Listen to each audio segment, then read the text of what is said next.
My name is David Koros from the Institute for Human Rights. I'm the moderator for the session today, which is being organized by Institute for Reporters and Freedom and Safety. I take this opportunity that today we are discussing about the human rights situation in Azerbaijan, and we are going to focus because Azerbaijan has been a notorious country when it comes to human rights violation.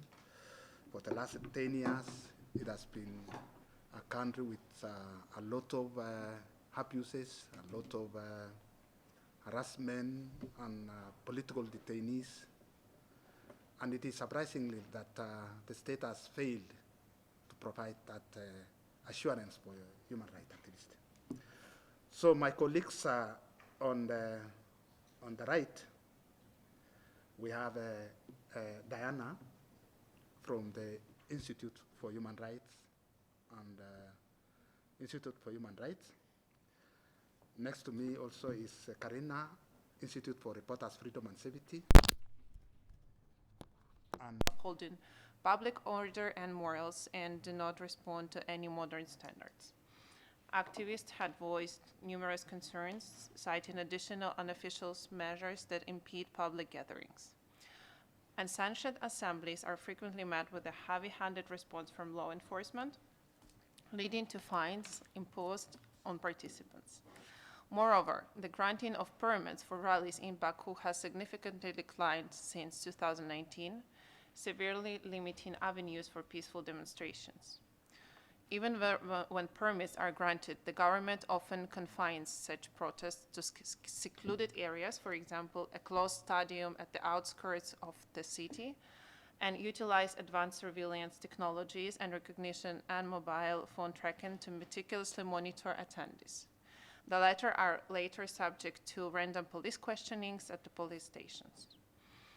A notable incident also occurred in May 2022, exemplifying the mounting tensions between the authorities and those advocating for changes. Approximately 30 individuals were apprehended before a planned anti-government protest, which had been meticulously organized in response to numerous instances of human rights violations against opposition parties, journalists, and members of civil society. So this incident serves as a stark reminder of the growing frustration with the status quo and the fervent desire for substantial change. While a recent shift in the authorities' approach was observed as they refrained from obstructing a rally held by women's rights activists on International Women's Day in March, challenges persist. Regrettably, some participants reported mistreatment targeting LGBT+ activists during the march, law enforcement officials' confiscation of pro-LGBT+ flags and placards raises concerns about the ongoing struggle for the full expression of diverse identities and orientation within the public sphere. In addition, it is essential to acknowledge another aspect of the situation in Azerbaijan. While Baku hosts high-profile events such as the Formula One race, it is disheartening to note that peaceful protests are prohibited. Every year, the city center is transformed into an obstacle course for its citizens, impeding their freedom of movement.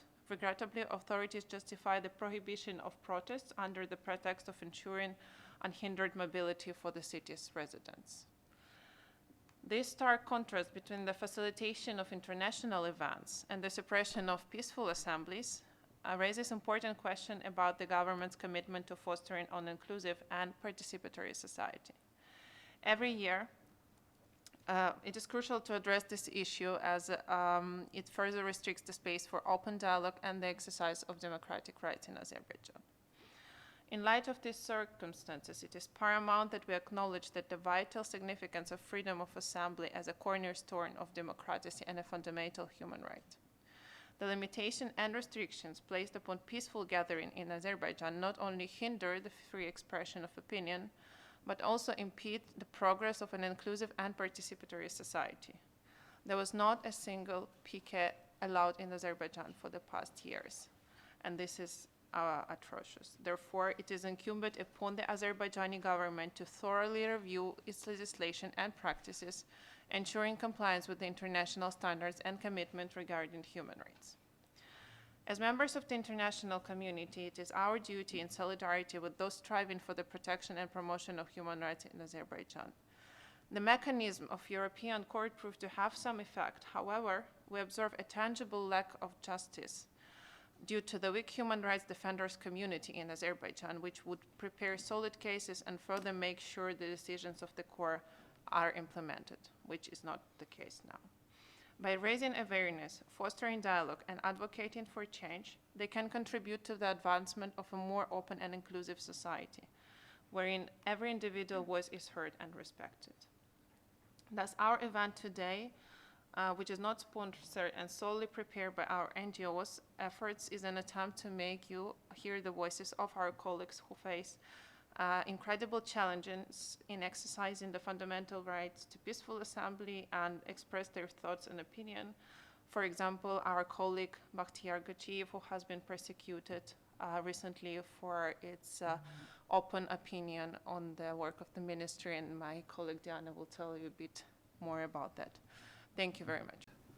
My next colleague is Diana Nazaret, the Institute for Human Rights. Is going to give us more information about the freedom of association in Azerbaijan. Yeah, thank you. We really welcome all of you here, and we're glad that you came to participate in our side event. And taking from now on, I would like to add more about Bakhtiar Hajiyev that Karina already mentioned. He's our colleague in Azerbaijan, and now he's being detained. And we do emphasize that Bakhtiar is a graduate of Harvard University, and he was systematically subjected to repressive pressure by the Azerbaijani authorities for his human rights and public activities. In 2011, he was sentenced to 2 years of prison, and he was already recognized by international community as a prisoner of conscience. In recent years, Bakhtiar was repeatedly subjected to physical pressure and torture by law enforcement agencies. In his most recent abduction in May 2022, he endured torture and degrading treatment. He was imprisoned on December 9, 2022, on trumped-up charges of hooliganism, and this was already condemned by the High Commissioner for Human Rights of the Council of Europe and U.S. Department of State. On June 16, 2023, new charges were brought up against him, according to which he is now charged upon illegal entrepreneurship, falsification of documents, and smuggling. The law enforcement agencies of Azerbaijan, fulfilling the political order of the country's leadership, regarded receiving grants from Western donors for implemented public projects as money laundering. And now Bakhtiar could face a prison sentence for more than 10 years if convicted. While it's clearly an increasing crackdown on civil society and independent voices in the country, repressive legislation targeting non-governmental organizations and their members has been existing since 2013 and created an environment of pressure and intimidation, forcing many of them to halt their operations. Bank account freezes, their office raids have become common tools used by the state to silence dissident voices. The situation has been deteriorating for the last 10 years as the government simply refrained from granting registration documents for NGOs. There are dozens of complaints against the state of Azerbaijan under review of the European Court of Human Rights, challenging the refusals of registration. Yet, notwithstanding the fact that the court has already ordered in favor of plaintiffs and just recently found the freezing of the accounts of more than 10 NGOs and their members unlawful, ordering the Azerbaijani government to restore the banking accounts and pay compensation, the government is still reluctant to fulfill the decision. This corrosive environment has left human rights-focused organizations and networks in a space where their activities are severely restricted. Furthermore, the government's refusal to allow international organizations, especially the European Union, to provide financial support to local civil society groups in form of grants has further hindered their ability to advocate for change. However, the state of Azerbaijan, through the Agency of Support for NGO, creates a visibility of the actual assistance, while in reality they just buy the loyalty of civil society for really cheap, a grant of 9,000 euros. This dire situation has trapped civic activists in a space of harassment, intimidation, detention, abuse. Also, illegal surveillance has become a major concern, as highlighted in the report published by Organized Crime and Corruption Reporting Project in 2021. The report revealed that more than 40 Azerbaijani activists and their family members were likely targeted using the notorious Pegasus spyware. And according to our data, about 1,000 people among journalists, human rights defenders, activists, and opposition activists, both inside and outside Azerbaijan, were subjected to this illegal surveillance. Some of those who were under the surveillance died under circumstances that caused serious suspicion that it was the Azerbaijani government behind the deaths. From the beginning of 2023, illegal surveillance and unlawful breaches of private communication have increased sharply, with women being the key targets of these crimes. According to the OECCRP article dated on April 4, 2023, the revelation of private photographs of female journalists and activists is allegedly used by the country's authoritarian government as an answer for speaking out. The revenge of the Azerbaijani government targets not only women activists, but even females not affiliated in opposition movements in any way. They leak private photos and correspondence of women engaged in intimate relationship with male representative of opposition activists to force them stop the criticism. Exposed women, who are one of the most vulnerable groups in a conservative nation of the South Caucasus region, they suffer public condemnation and they may never fully recover from the mental damage caused. When talking about political environment in Azerbaijan, it's marked by a lack of pluralism and competition. The ruling New Azerbaijan Party dominates the scene, while opposition parties face significant limitations in their ability to operate and engage with public. Earlier this year, in January 2023, the new law on political parties was signed and enforced by the president. The law has deterrent effect on political pluralism and basic fundamental rights, mainly freedom of association, expression, and peaceful assembly. One of the most criticized provisions is the request for parties to have minimum of 5,000 active members in order to register. Critics argue that this law is designed to suppress dissident and hinder the functioning of existing opposition parties while preventing the formation of new ones. As a result, nearly 30 political parties have already been disbanded in the country. Venice Commission and OEDHR have already expressed their concern regarding the new law. They are very much concerned about the increasing of the minimum number of party members, imposing re-registration for already registered parties, and introducing lengthy procedures for party establishment. Furthermore, the law grants excessive control to the Ministry of Justice over party activities and membership registers, over-regulates internal party structures, and allows the suspension or dissolution of a party for reasons not involving serious violation of the law. These regulations raise significant concern about the right to freedom of association that is guaranteed by the international human rights instruments and actual national constitution. To sum up, the situation with the freedom of association is very much concerning. The repressive legislation, harassment of activists, surveillance, restrictive laws on NGOs and political parties all contribute to an environment that undermines democratic values and human rights. It is crucial for international community to raise awareness about these issues and put pressure on the Azerbaijan government to respect the human rights and freedoms guaranteed by the international standards. Thank you. Yeah, thank you very much, Diana, for the elaborate report about freedom of association in Azerbaijan. Now we are going to focus our last speaker, Emin Usnov, Institute for Reporters' Freedom and Safety. I will speak on the freedom of expression and other civil rights in Azerbaijan. Welcome. Thank you, David. Thank you, Jan and Karina. We absolutely support your previous statement. As you said, with two main fundamental rights, as all of you know, already we have serious problems, which is continued and increasing for last at least 10 years. And I would like to say, give small political and economic background from why this happened. Azerbaijan get his independence more than already 30 years ago, as one of the former 15 member states of the USSR. And since we get our independence, we have only 2 years democratic elected government. Since 1993, when de facto we have some kind of, which named this coup, when President Heydar Aliyev, former Soviet KGB general, coming back to power. He's staying on power, on president position until he died, until 2003, and after he transferred his political power to his son, Ilham Aliyev, and Ilham Aliyev staying on the presidential floor since from 2003. In 2003, when he's appointed by his father, but somehow we said he is elected, we never have democratic election for last 30 years. Its elections always falsified, because for free and fair elections, you have to be all three fundamental rights. We don't have freedom of assembly, association, and freedom of expression.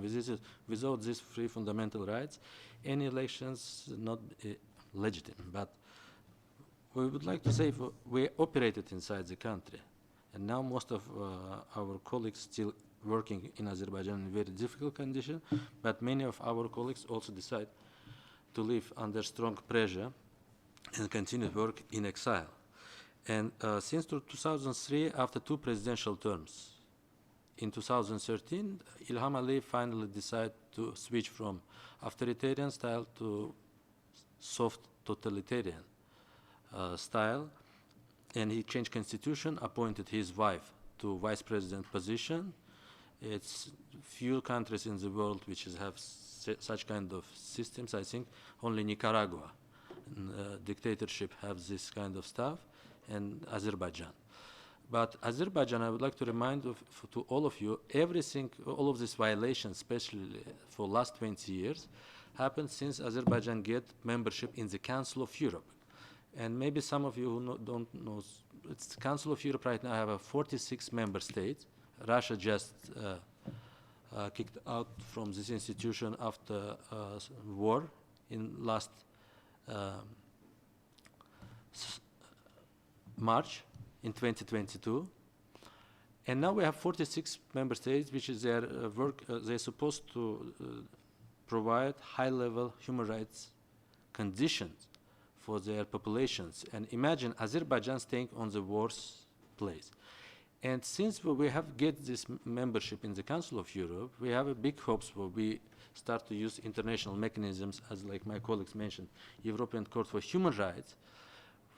We have right now 2,300 cases in European Court for Human Rights, but after 20 years, we lost our hopes because Azerbaijani government able to corrupt all institutions, namely Council of Europe. All of you knows about dirty political scandal, which is named caviar diplomacy, when Azerbaijani government spent dozens of millions to make successful for them political influence to shut it, critical voices inside the country, outside of the country.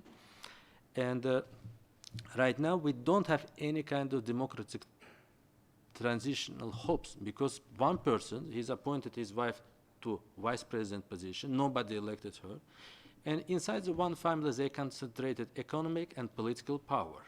We don't have any kind of balances of power. We have fake parliament, we have a not independent legislative system, all judges appointed by the president, and under all of these terrible conditions, again, we still don't lost our hopes, but why we would like to call to our Western partners, especially today, because Azerbaijan not only member of the Council of Europe and OEC, Azerbaijan is also member of the European political community. Imagine from post-Soviet countries, not of like Central Asian member states or Russia or Belarus member of the European political community. Again, 46 members get this VIP membership in political club, which is established by President Macron just recently, 1 year ago.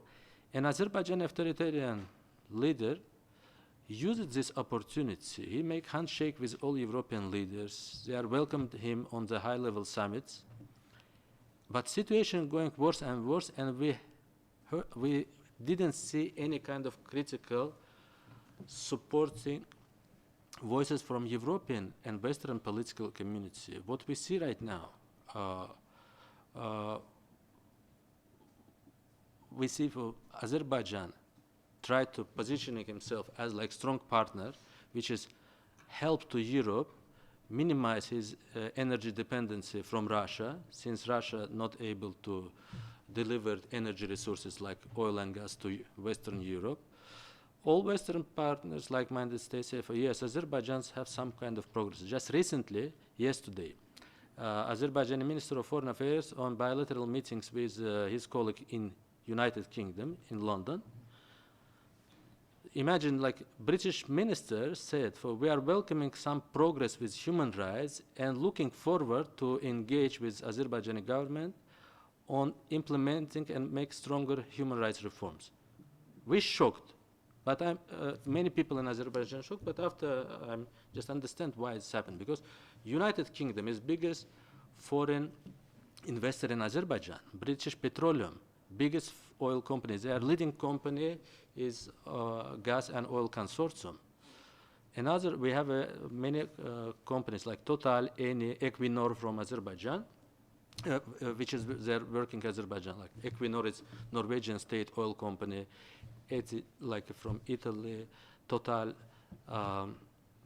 BP.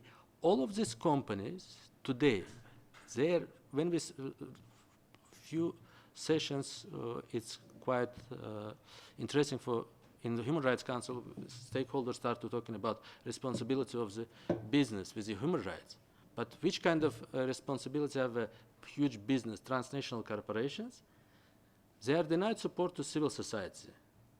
They never, for the last 20, 30 years, we didn't observe for this institution which is strongly work with Azerbaijan, which has delivered our oil and gas resources to Europe. They denied to engage with the independent and alternative voices. And our call, maybe it's very different. We try to use like many mechanisms like extra active transparency initiative, open government partnership, and other institutions, and we try to engage with OECD to say, for guys, if you're working with Azerbaijan, use these economic opportunities, economic ties, to push pressure to authoritarian leaders. Don't invest money to Azerbaijan until you don't see any progress. And day by day, this oil communities, they say, you know, guys, it's like long-term investment. It's super difficult to find the deal with guys like this. Give us time. We will promise you maybe for the future when Azerbaijan is ready, we will start work with the community. And already 30 years is gone. After 10 years, we don't have any more oil. We received $200 billion from our oil export for the last 15 years, and half of this money stolen by the ruling regime.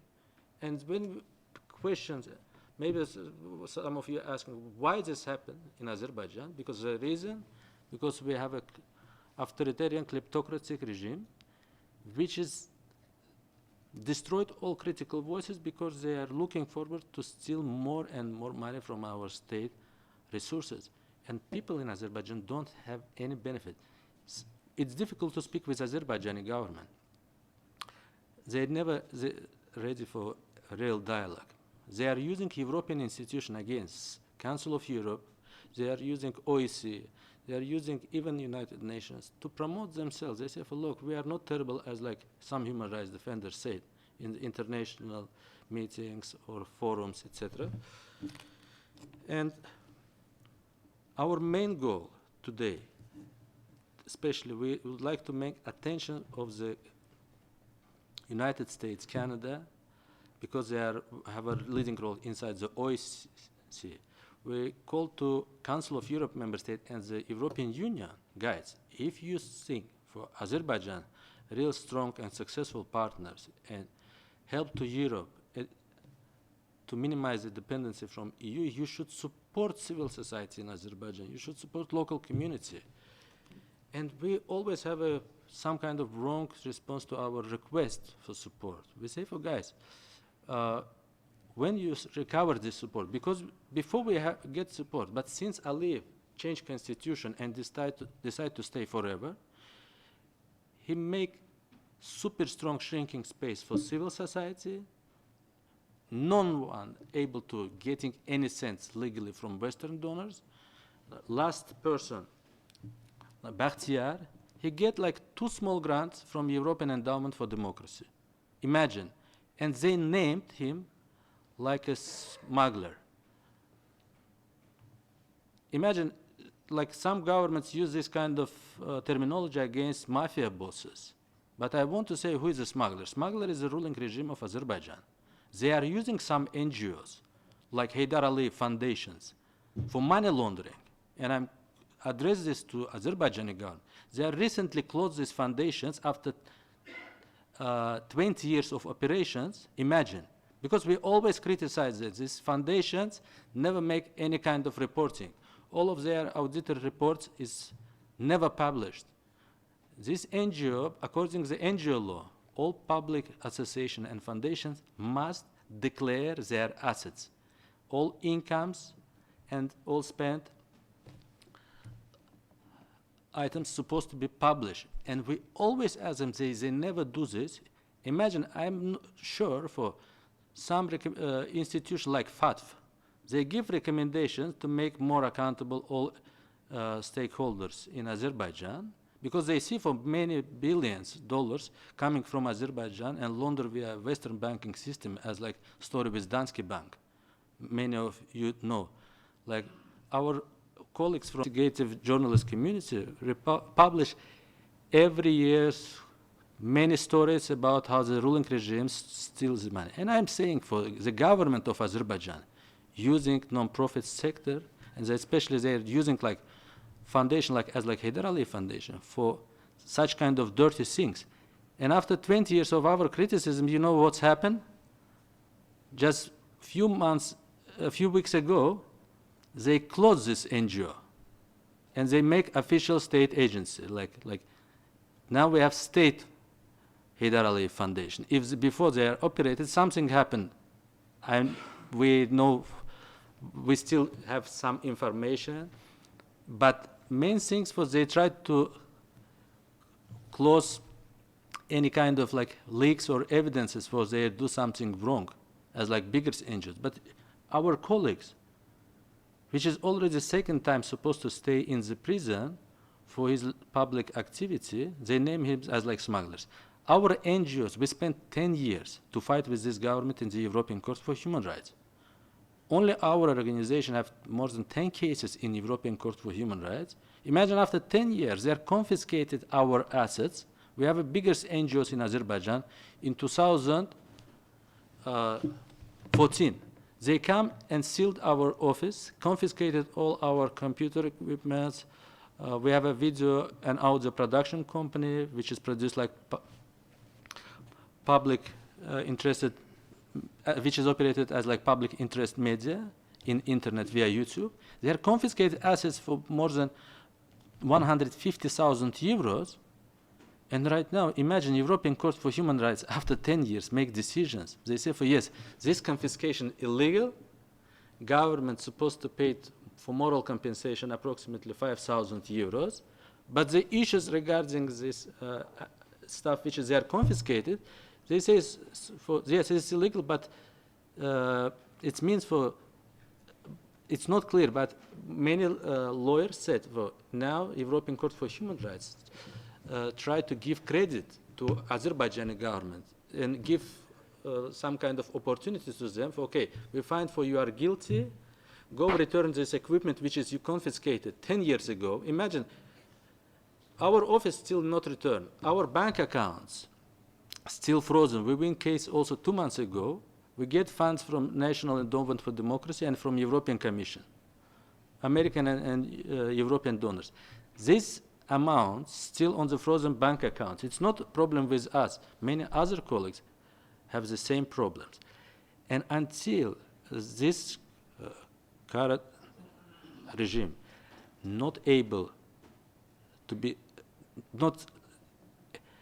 until they are able to successfully get this impunity, none of our Western partners want to penalize them. we think was nothing will be changed. And we call again to revise all of bilateral relations with Azerbaijani government, call for responsibility, analyze what they are doing for last 10 years, and we call to, again, to our partners, especially EU, member states, to US and Canada, guys, look, you should work with Azerbaijani civil society. You should not leave us alone with this corrupt kleptocratic regime. We are surviving, we're not able to sometimes even make more deeper and strong investigations regarding corruptions.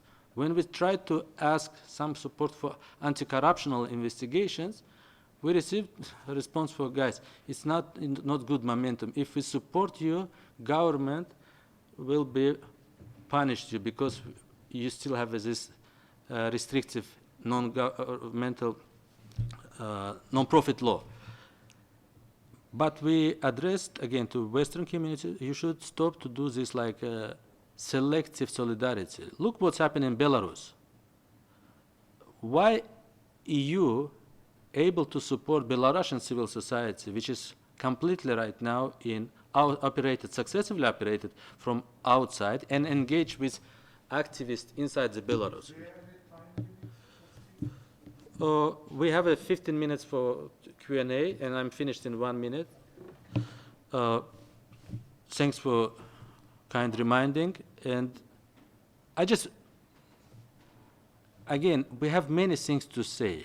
We have colleagues which is murdered, some of them, Rasim Aliyev. If you see exhibitions with name of murdered journalists, 4 journalists from Azerbaijan, their names, and it's not all of them published on this billboard. It's many journalists.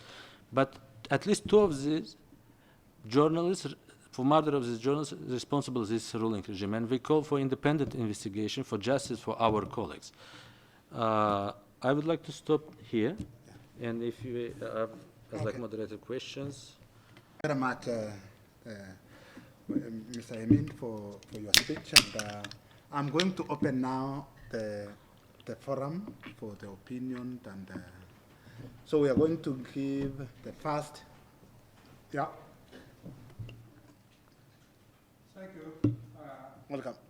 I'm Azir Aswad from Azerbaijan. I live in Azerbaijan, not like we live outside. Microphone, please.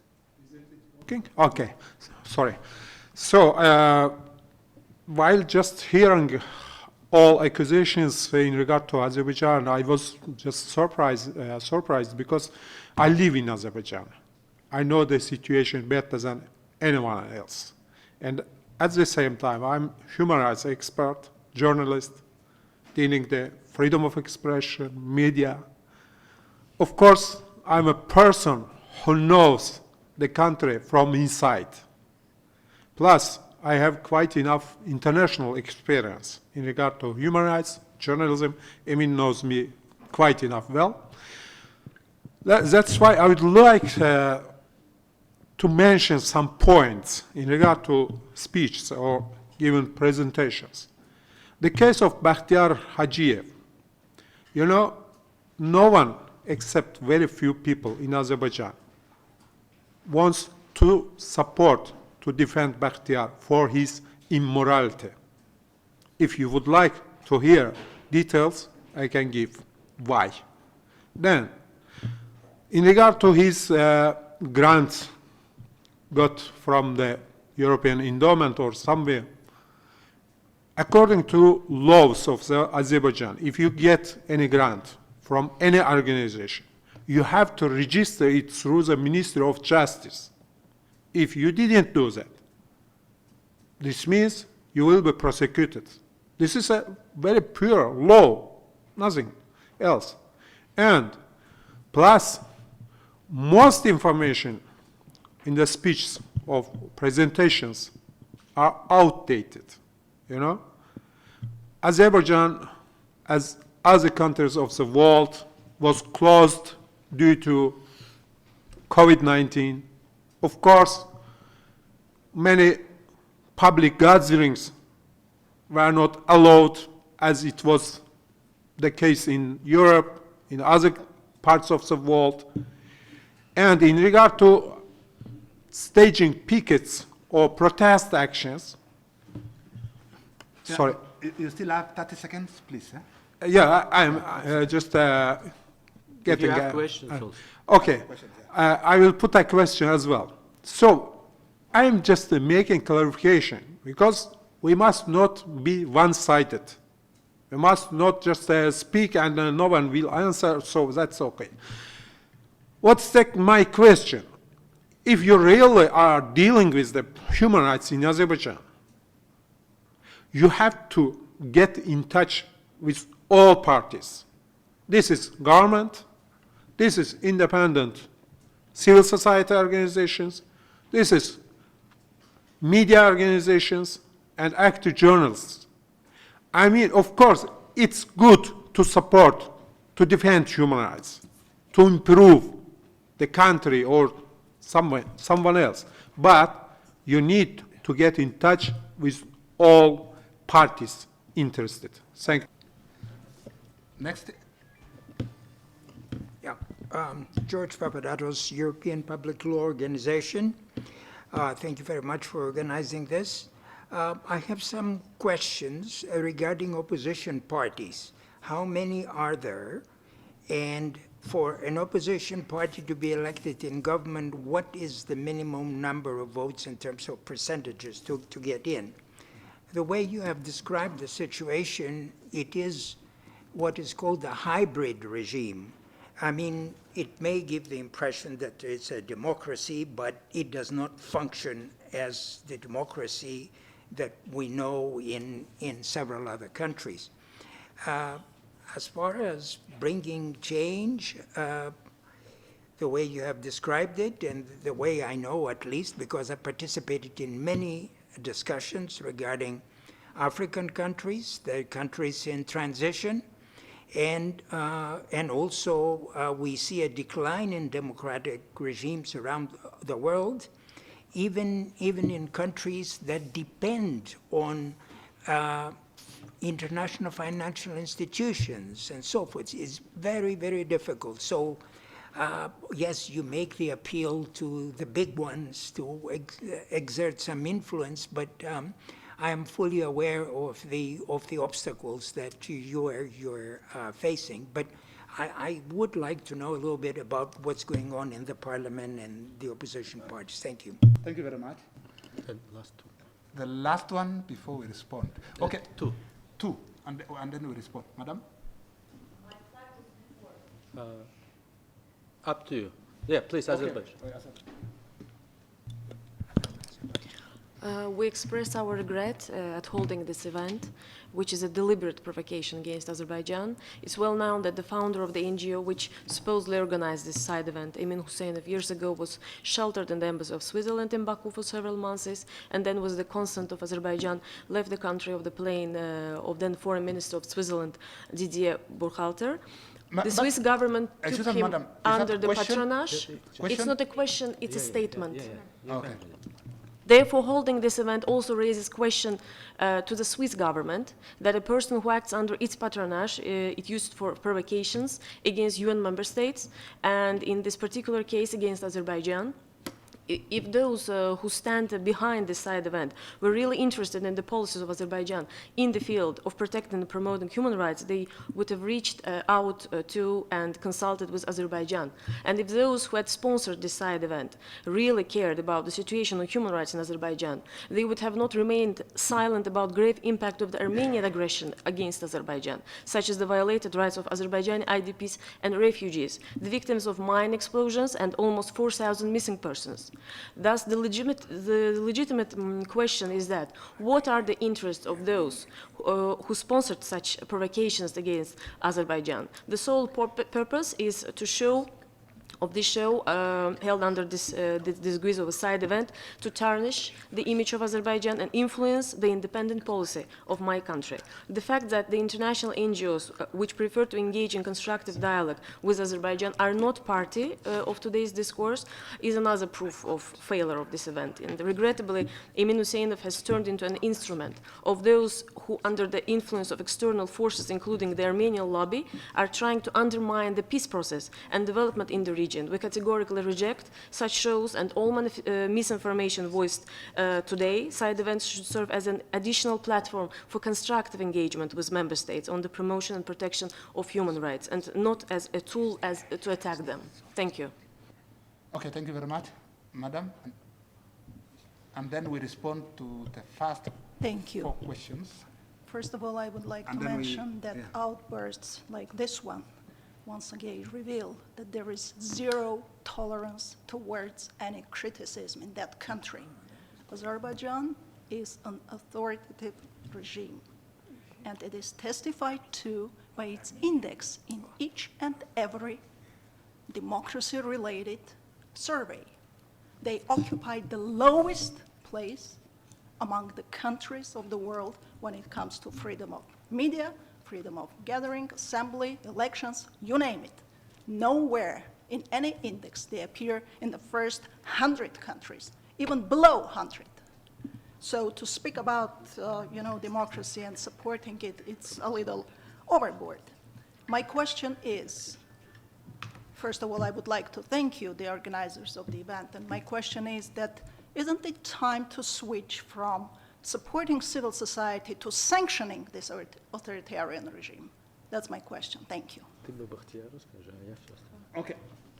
We are going to start with Karen to respond to many questions. Yes, I'm going just to make a very quick remark. Just First 1 of all, minute, 1 minute. First of all, just to respond and to emphasize that in the beginning of my speech, I mentioned that we have people working in Azerbaijan directly, and I mentioned that these people were not able to be present here, and also mentioned the consequences under which they were not be able to present. Second of all, concerning your allegations on Bakhtiar, I will just say and add a quick remark on the fact that the private life of the person is a private life of a person, and whatever concerns his civil society activity is completely different and shall be treated as such. Thank you. Okay, thank you very much. Yeah, we still have 6 minutes. We Okay. are going to Yeah. the second round. Yeah. Regarding political parties, you need to have 5,000 members, and all of them have to sign and approve right now according to new current law. On the previous law, nobody checked this, but right now, you need to sign, and Minister of Justice is able to call you for, are you really a member of this political party or not? We have let's say 2.5, maybe 2 bigger old oppositional party and 1 small oppositional party. None of them presented in the parliament. None of them except Musavat party don't have office, and Musavat party have an office in the far away from the city center. Many parties, like independent parties, lost. Let's don't speak about kilometers. I will finish regarding Azer Hasrat. Yes, Azer Hasrat, good human rights expert, but 20 years ago, and unfortunately, I know him very well. He's compromised with this government, and not only him, many of my colleagues. And the reason why this happened, because they're supposed to compromise. They don't have. They have. If you live, some people decide to do not compromise, but many of my colleagues, including Azar, compromise, and right now he knows about the situation with human rights, but he's not quite honest. But if you want, you can organize your side event. Regarding the issues with what said our representative from our mission, we're glad for their participate and thank for your statement. Even if I'm also not agree with your statement, I would like to mention for none of them, even Swiss government paid for this event. We don't have, until today currently, if you would like to, we have a huge problem with lack of funding. None of us get funds from this event. We do especially in solidarity with our colleagues like Bakhtiar and more than 100 political prisoners, which is they are tortured systematically inside the prison, journalists, bloggers, and others. That's why we're doing this. And I would like to mention that it's not only me. I am also paid big price. We have issues with our family members, but I want to say it's 1 hour. It's impossible to cover for 1 hour all systematic crackdown. And I would like to remind again, if government of Azerbaijan, they are member of the European political family. Imagine ruling party of Azerbaijan, they're getting membership in European People's Party. You can't be member of the European People's Party if you not respect human rights. They are paid, they corrupt this party bosses in Brussels and get this membership. And right now they try to position themselves, yes, we are not super good Democrat, but we are Democrat as like president of the Prime Minister of Hungary, like Viktor Orban.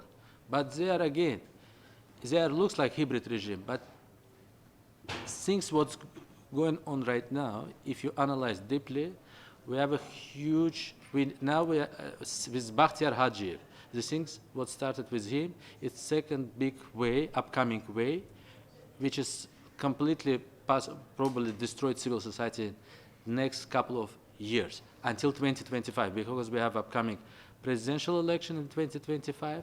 And imagine an Azerbaijan president re-elected himself after age 7 years.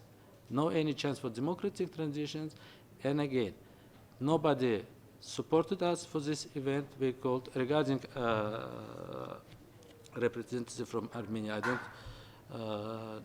know for in Azerbaijan many of us, as like you see, blamed us for we are not speaking about issues what's happening in Karabakh. But again, we have many problems with human rights and peace building. When you don't have civil society in Azerbaijan, we're not eligible even for do some kind of activities with peacemaking. Everything in Azerbaijan, in civil society, controlled by Azerbaijan. That's why, unfortunately, we are sometimes not even have a power to defend ourselves from this regime. And we have 2 minutes. Yeah. If any one of you have any questions, we're happy to respond in the call. Okay, the next round, and then we have finish. We have to finish. Yeah. If I think. If Yeah, it's we're finished. last question. Last question, Matthew? No, Matthew? No? no. It's let's. I think it's finished. It's better to. Okay, thank you very much for this event, and we are going to maybe to organize a future event again in the next month. So thank you for your contribution, and thank you for your perseverance and contribution towards the situation of human rights situation in Azerbaijan. We all know, personally I know Azerbaijan has been the notorious country when it comes to human rights violation. That is something everybody knows, and we will continue fighting for the rights of everyone, not only in Azerbaijan, but across the world. Thank you very much, and we will meet in the next events. Thanks.